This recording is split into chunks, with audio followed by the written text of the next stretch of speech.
Alright, imagine this. You've just met someone new, shaken their hand, and exchanged names. But just minutes later, you completely forget their name. It's awkward, it's frustrating, and it happens to all of us. But why? Why does our brain seem to randomly delete information, even when we need it the most? Or think about this.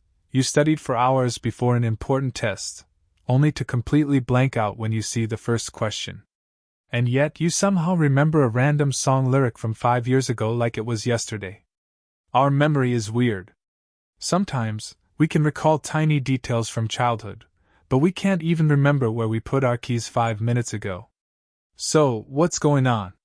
Today, we're diving deep into the science of forgetting, why it happens, how memory works, and whether we can actually train our brains to forget less. How does memory even work? Before we get into why we forget, we need to understand how we remember things in the first place. Your brain isn't like a camera that just records everything. Instead, it's more like a giant network of neurons, constantly processing, filtering, and deciding what's important enough to keep. When you experience something, whether it's seeing a face, hearing a fact, or learning a new skill, your brain goes through 3 key stages of memory. Encoding, your brain processes new information and decides what to focus on. Storage, the information gets stored in short-term or long-term memory. Retrieval, when you need to remember something, your brain pulls the information back out. But here's the thing, not everything makes it through all 3 stages. Your brain is constantly deleting and reorganizing memories. And that's where forgetting comes in. Why do we forget? There are a few key reasons why our brains erase, block, or lose information. Let's break them down. 1. The brain gets rid of unimportant information. Your brain is designed to be efficient, not perfect.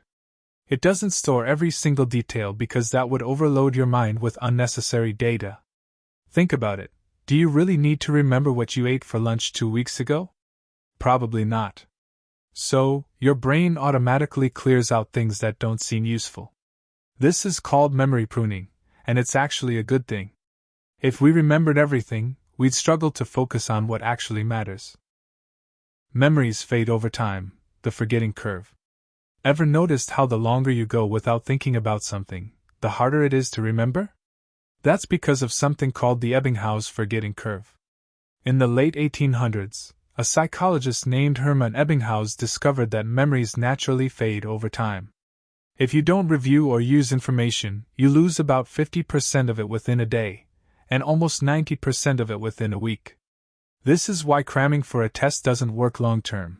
Your brain quickly dumps the information if it's not reinforced. But if you review it multiple times, you strengthen the memory and keep it longer. Interference.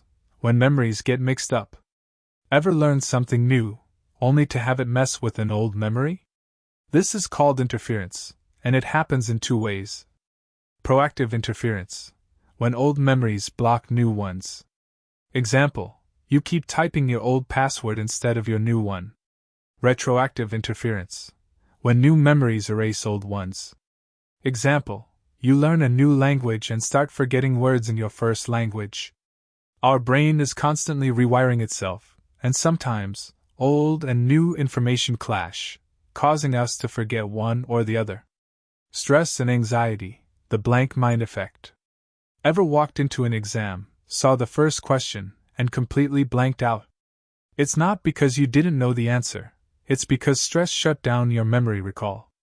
When you're anxious, your brain releases stress hormones like cortisol, which can actually block access to memories.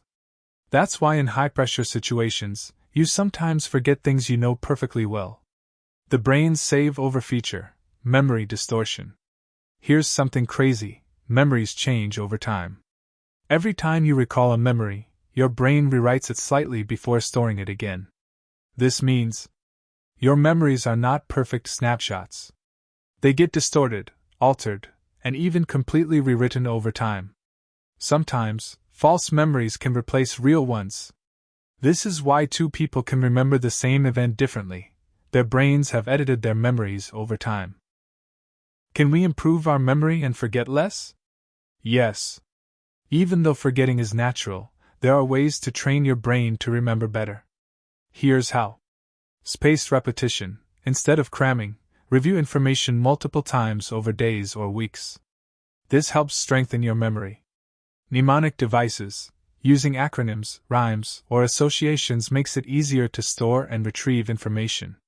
Practice recall. Test yourself on things you want to remember. The more you force your brain to retrieve information, the stronger the memory gets. Reduce stress. High stress and lack of sleep weaken memory. Try to stay calm, sleep well, and take breaks when studying. Stay curious. Your brain remembers things better when you're interested in them. So, try to connect new information to something you're passionate about. Could we one day erase memories on purpose? Now here's a wild idea. What if we could intentionally delete specific memories? Scientists are already researching ways to block traumatic memories in people with PTSD. Some studies suggest that targeted memory erasure might one day be possible, like something straight out of Eternal Sunshine of the Spotless Mind. But would that be ethical?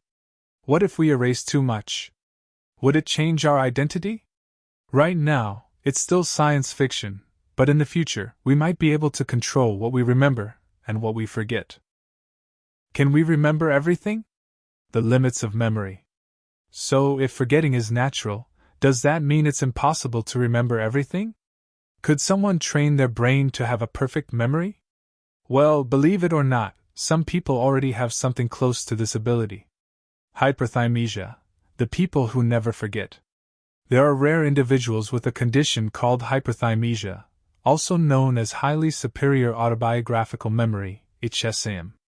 These people can remember almost every single detail of their lives, down to specific dates, conversations, and even what the weather was like on a random Tuesday years ago. They don't just remember facts, they can relive past events in their mind like a movie.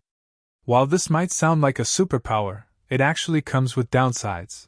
Many people with hyperthymesia find it exhausting to have a constant flood of memories, including painful ones. So, even though the idea of never forgetting might sound great, it could actually make life harder. Imagine never being able to move on from an embarrassing moment or a traumatic experience. It would be overwhelming. Can technology help us remember everything? As weird as it sounds, scientists and tech companies are working on ways to enhance human memory using technology. Brain implants. Some researchers are developing memory-enhancing brain chips that could help people with memory loss or even store extra information, like a hard drive for your brain. Digital memory backups. Imagine a future where your memories could be downloaded and stored on a device, allowing you to access them like a photo album. AI-assisted recall. Future AI might help retrieve forgotten details by analyzing past experiences and helping us reconstruct lost memories. Could this mean that one day, we'll have perfect memory? Maybe, but we'd also have to figure out how to manage all that information without feeling overloaded. Final thoughts. Forgetting might seem annoying, but it's actually a crucial part of how our brains work. Without it, we'd be overloaded with unnecessary details, and our memories wouldn't function efficiently. So, the next time you forget something, don't panic. It's just your brain doing a little housekeeping. And if you really want to improve your memory, train your brain like a muscle. Use it, challenge it, and give it the right tools to remember better. And hey, if you enjoyed this, make sure to like and subscribe so you don't miss out on more mind-blowing topics like this one. Stay curious, and I'll see you in the next one.